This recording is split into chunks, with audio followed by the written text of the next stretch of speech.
Hello दोस्तों, आप सभी का हमारे यूट्यूब चैनल फ्यूचर एकेडमी में स्वागत है।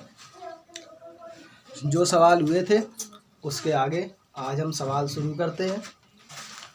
कुछ नए तरीके के हैं।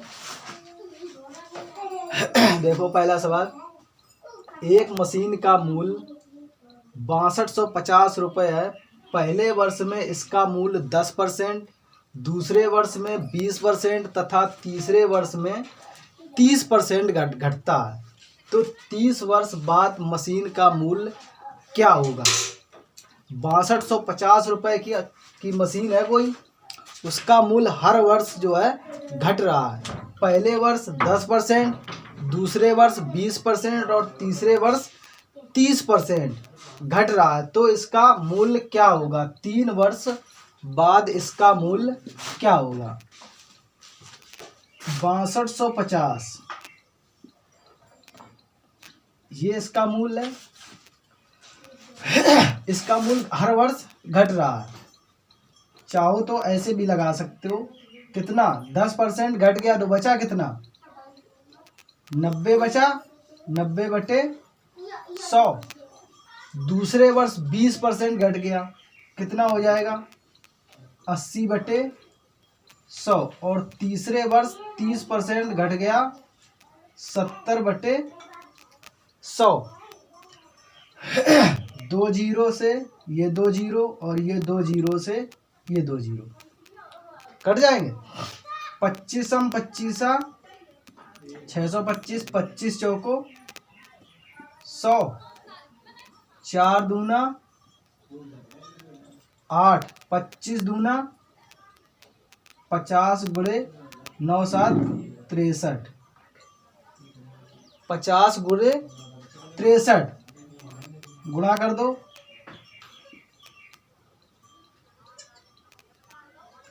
50 गुणे 63 3150। हम इसको ऐसे भी लगा सकते हैं। इसका दूसरा भी तरीका है। देखो, दूसरा तरीका बताते हैं।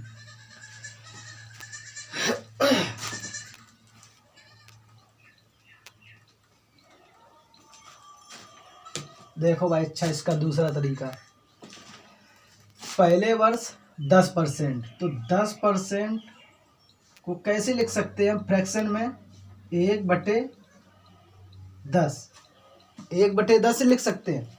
10% घट रहा है तो 10 से कितना हो रहा है? 9। हर वर्ष 10% घटेगा, मतलब पहले वर्ष 10% घट रहा है, दूसरे वर्ष 20%, तो 20% को हम कैसे लिख सकते हैं? 1/5। तो ये 5 से कितना हो रहा है? 4। एक घट रहा है ना, ये बस ऊपर वाली वैल्यू घटानी है। तीसरे वर्ष 30%, तो 30% की वैल्यू क्या होगी? 3/10। तो ये 10 से कितना हो रहा है? ये वैल्यू घटा देंगे तो कितना हो जाएगा? 7। तीसरे वर्ष 10 से 7। और मूल हमें दिया गया, ये मूल हमें दिया गया, ये घटा हुआ मूल ये है। तो इसका हम गुणा करेंगे, कितना आएगा? 500। ये मूल हमारा सवाल दे रहा है कितना? 6250। 6250। 0 से 0, 25 दूना 50 और 25 25 625, यानी 2% की वैल्यू, 2 की वैल्यू कितनी आई? 25। वैल्यू हमें निकालनी किसकी है? इस पूरे की। तो 9 7 63, 63 चौको 63 चौको उसकी वैल्यू हमें निकालनी है। 63 चौको कितना होता है? 63 गुणे 4 तिया 12, 4 6 24, 1 25। 252 की वैल्यू निकालनी है। तो 2 बराबर 25 है, तो 252 2 का भाग दे दो, कितना आएगा? 126। यानी 126 का गुणा हम इसमें कर दें और 126 का गुणा हम इसमें कर दें तो ये 252 की वैल्यू आ जाएगी। 252 बराबर जो निकलेगा वो हमारा आंसर होगा। 25 छक्का 150, 15 हासिल, 25 दूना 50 और 15 65, 6 25 से कम 25 और 6 31। तो उसका जो मूल्य है 3 वर्ष बाद कितना रहेगा? 3150। ये दूसरा तरीका, ऐसे ही लगाना है। वैसे पुराना तरीका हो गया है, अब ये नया तरीका है, ऐसे लगाना है इसको।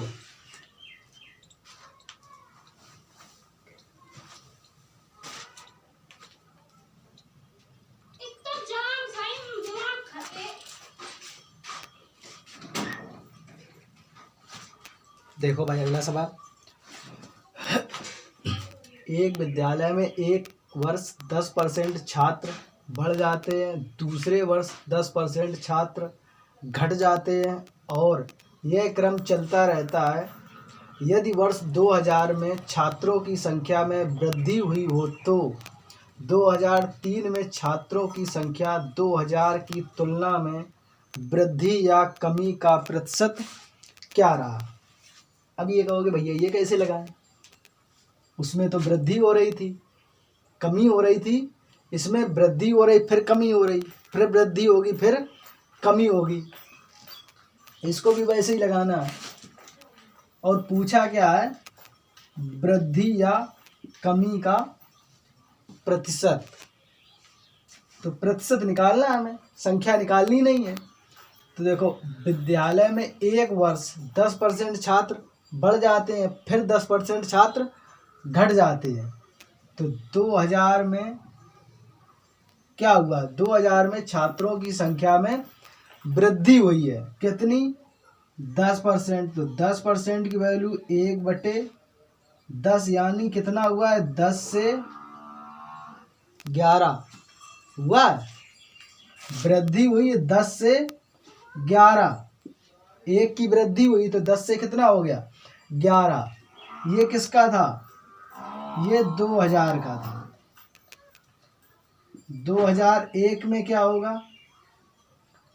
अगर पहले वृद्धि हुई है तो अब कमी होगी, क्योंकि 2000 में वृद्धि हुई है। तो कह रहा पहले 10% छात्र बढ़ते हैं, फिर इसके बाद में घट रहे हैं। तो 2001 में क्या होगा?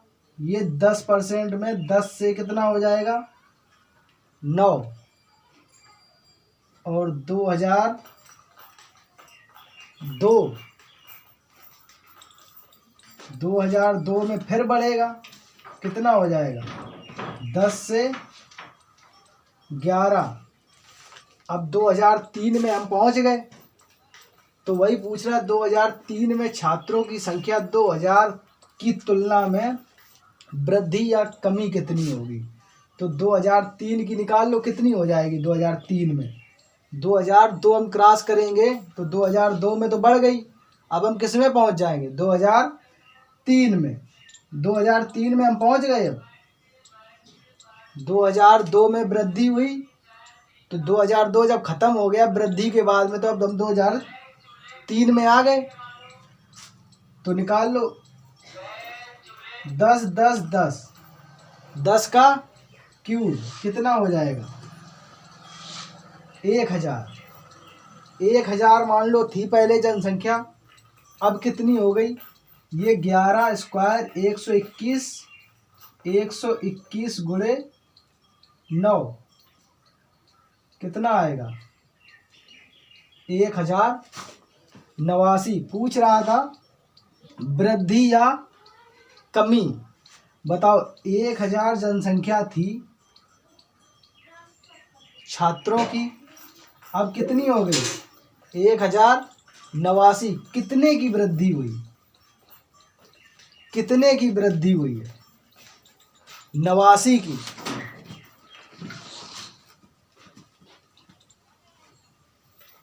89 की वृद्धि हुई है। किस पे हुई है? 89 की वृद्धि हुई है, किस पे हुई है? वृद्धि हमेशा सीपी पे। अरे चलो लाभ हानि नहीं पढ़ा रहे हैं, लेकिन वृद्धि किस पे होगी? जो पहले थे छात्र। तो 89 की वृद्धि 1000 पे, तभी तो 1089 हुआ था। परसेंटेज निकालना है, गुणा 100, 2 जीरो से 2 जीरो। 89/10, 89/10 को हम कैसे लिख सकते हैं?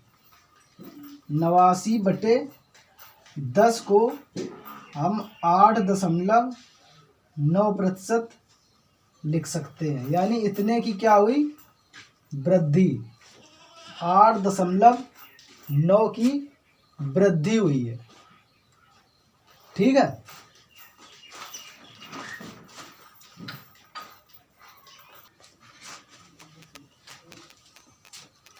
देखो भाई अगला सवाल,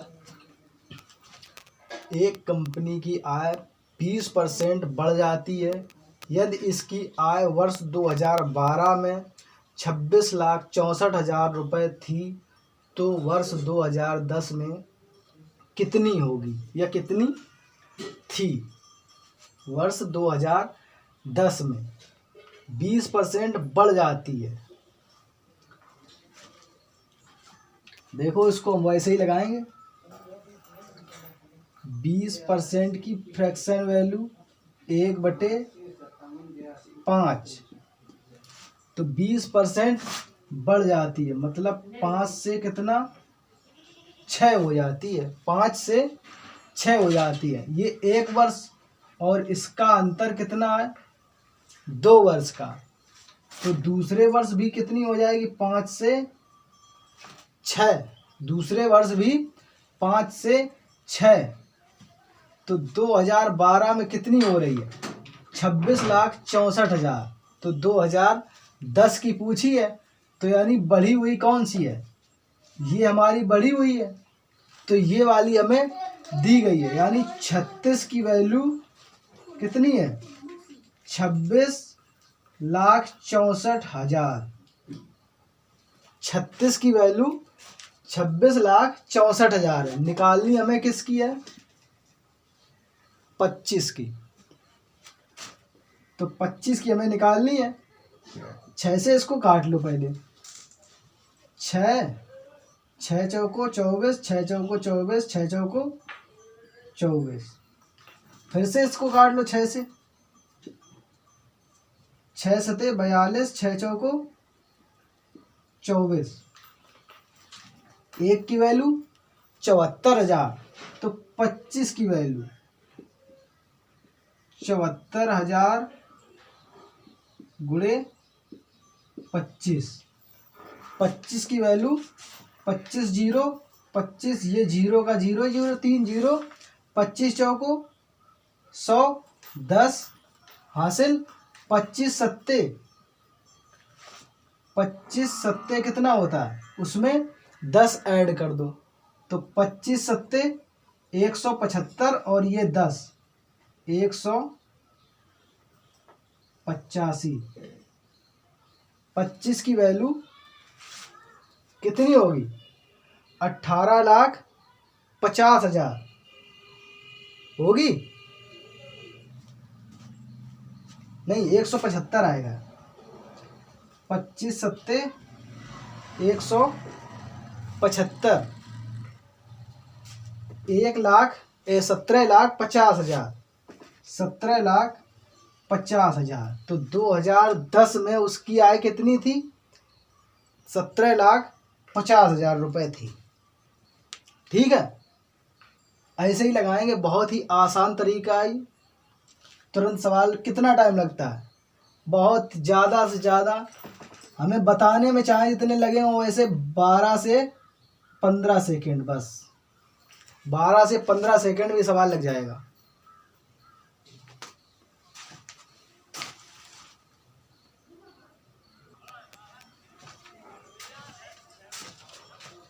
देखो भाई, एक थोड़ी सी मिस्टेक हो गई है।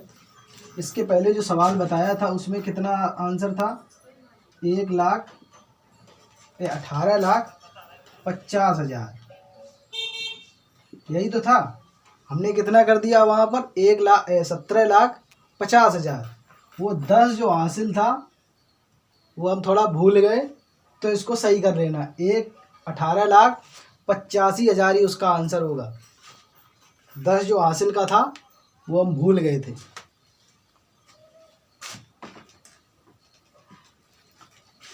देखो भाई अगला सवाल, एक मिश्र नया टाइप है ये सवाल, मिश्रण का सवाल है ये। तो इसको देखते हैं हम कैसे लगाते हैं।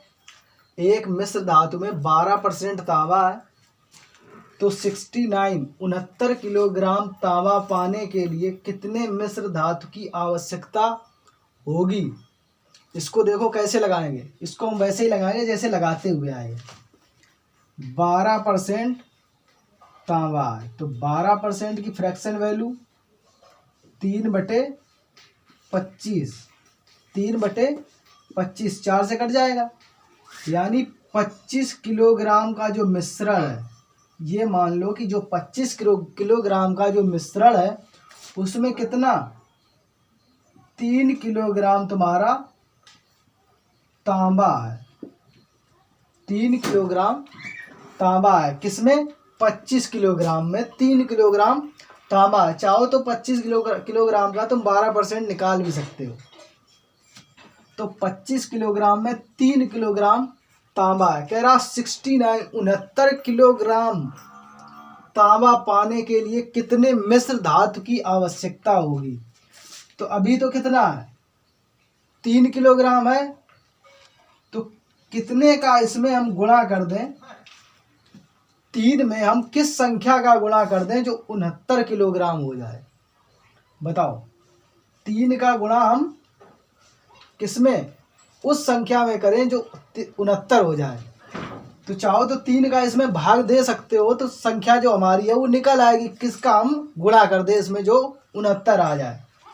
तो हम 23 का इसमें अगर गुणा कर दें तो कितना हो जाएगा, 69 हो जाएगा। अगर हम 3 किलोग्राम में 23 का गुणा करें तो कितना, 69 किलोग्राम जो हमें चाहिए था, 69 किलोग्राम तांबा हो जाएगा अगर इसमें हम 23 का गुणा कर दें। तो इसमें भी क्या है, इसमें भी हम 23 का अगर गुणा कर दें, 25 में भी अगर हम 23 का गुणा करें तो जो मिश्रण है वो हमें पता लग जाएगा, क्योंकि ये जो है ये मिश्रण है, ये है मिक्सचर,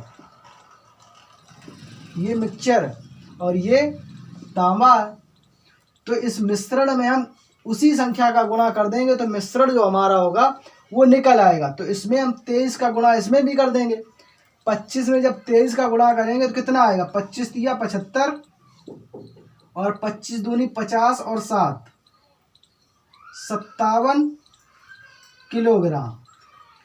यानी जो मिश्रण होगा वो हमारा कितना होगा, 575 किलोग्राम मिश्रण होगा, जिसमें 69 किलोग्राम क्या होगा, तांबा।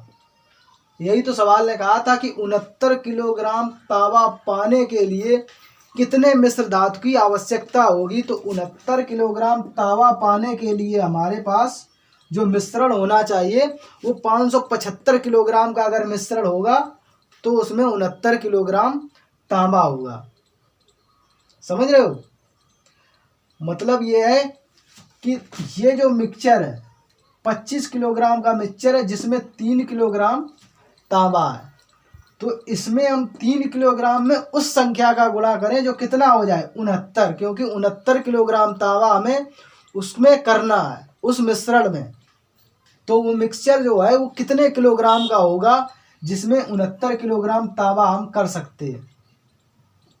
तो इसमें अगर हमने 23 का गुणा किया है तो इसमें भी हम 23 का गुणा करेंगे। इसमें जब हमने 23 का गुणा किया तो कितना आ रहा है, 575 किलोग्राम का जो मिश्रण होगा उसमें क्या 69 किलोग्राम तांबा होगा।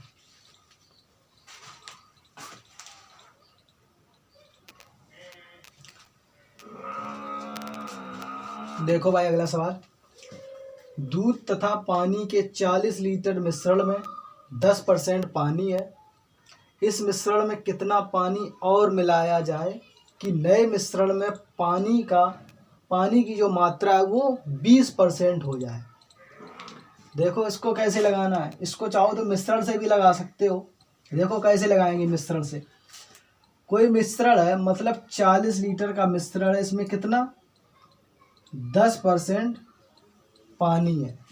इसमें पानी मिलाया जा रहा है, तो 10% पानी है, जो पानी मिलाया जाएगा वो कैसा होगा? पानी तो प्योर होगा ना, क्योंकि अगर मिश्रण मिलाया जा रहा है, अगर दूध भी उसमें है तो फिर दूध की भी मात्रा बढ़ जाएगी। तो हो सकता है कि 20% ना हो, तो पानी जो भी मिलाया जाएगा उसमें वो प्योर होगा, मतलब 100% प्योर होगा। ये 100% पानी मिलाया जाएगा, तो उसकी मात्रा कितनी हो जाएगी? 20% जो होगी वो हमारी बीज की वैल्यू होगी, क्योंकि वो जो मिश्रण बनेगा ये और ये मिलके कितना बनेगा? 20, क्योंकि 100% पानी इसमें डाला जाएगा। इसको घटा दो, यही तो होता है मिश्रण, ऐसे घटाया जाता है मिश्रण को। तो 100 से 20 कितना आएगा? 80, और ये 10, और ये 20 से 10 गया तो 10, यानी 8:1। मिलाई गई मात्रा इधर होगी, चाहो तो लिख लो, मिलाई गई मात्रा, और इधर क्या होगा? ये जो हमारी वैल्यू होगी 10%, ये हमारा जो रियल वैल्यू थी कितनी? 40 लीटर। ये इनिशियल वैल्यू यानी रियल वैल्यू।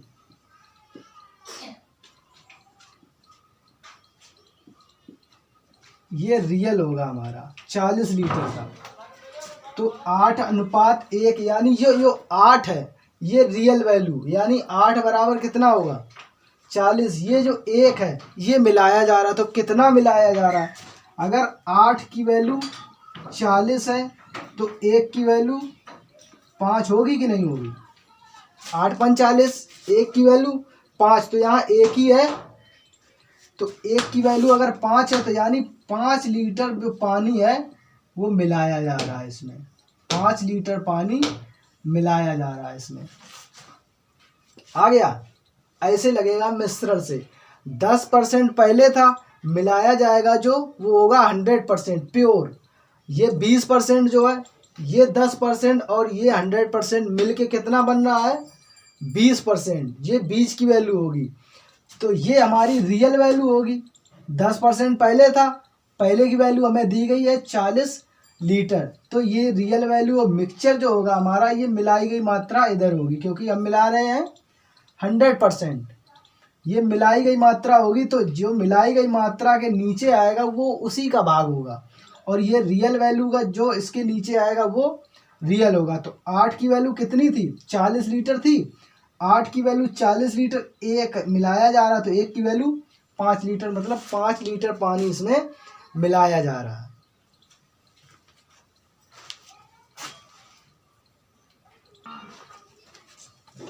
देखो, अच्छा दूसरा तरीका भी बताते हैं अभी।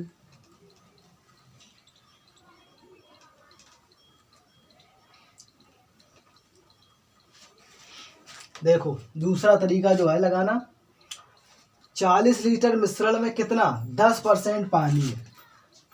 10% की फ्रैक्शन वैल्यू जो पहले लगा रहे थे वैसे ही लगाएंगे। 10% की फ्रैक्शन वैल्यू कितनी होगी? 1/10, यानी 1 लीटर जो है वो पानी है, 1 लीटर पानी है, और 9 लीटर क्या है? दूध। यही होगा कि नहीं होगा? दूध तथा पानी के 40 लीटर मिश्रण में 10% पानी है, 10%, यानी 10 में कितना? 1 पानी है, 9 दूध है। कह रहा है कि इसमें कितना पानी और मिलाया जाए कि नए मिश्रण में 20% पानी हो जाए। तो 20% की वैल्यू 1/5, यानी 1 ही लीटर पानी हो रहा है, क्योंकि 20% की वैल्यू कितनी आ रही? 1/5, यानी 5 लीटर में कितना? 1 पानी है, तो 4 दूध होगा कि नहीं होगा? अगर 5 लीटर का कोई मिश्रण है तो 1 लीटर अगर उसमें पानी है तो 4 लीटर दूध होगा, क्योंकि दूध और पानी के मिश्रण की बात कर रहा है। तो देखो, एक इधर पानी 1 है और इधर भी पानी कितना है? 1, और दूध की वैल्यू 9 से 4 हो गई है। हमें यहाँ करना क्या है? हमें सिर्फ एक काम करना है कि ये जो वैल्यू है दूध, ये दूध जो पहले था पहले जितना था उतना ही अब होगा। इसकी वैल्यू कम ज़्यादा नहीं होगी। जो मिलाया जा रहा उसकी वैल्यू ज़्यादा होनी चाहिए, कम तो नहीं होनी चाहिए क्योंकि मिलाया जा रहा है। तो इनकी वैल्यू हमें, दूध की दोनों वैल्यू हमें बराबर करनी है। दूध की दोनों वैल्यू को बराबर करने के लिए हमें कोई संख्या का गुणा करना है। तो इनकी वैल्यू हमें बराबर करनी, इधर 4 का गुणा तो इसमें भी 4 का गुणा होगा, इसमें 9 का गुणा, इसमें 4 का गुणा, इसमें 9 का गुणा। तो 4 का इसमें गुणा करो तो पानी कितना 4 और ये कितना हो जाएगा 36 और ये हो जाएगा 9 और ये हो जाएगा 36। देखो भाई, अब दूध हमारा पहले 36 था, अब भी 36 है, लेकिन पानी पहले 4 था, अब कितना हो गया 9। और ये जो वैल्यू होगी हमारी शुरुआत की, ये जो पहली वैल्यू होगी ये हमारी रियल वैल्यू होगी। रियल वैल्यू होगी यानी ये जो वैल्यू होगी इन दोनों को जोड़ के जो सवाल दे रहा है वो बराबर होगी।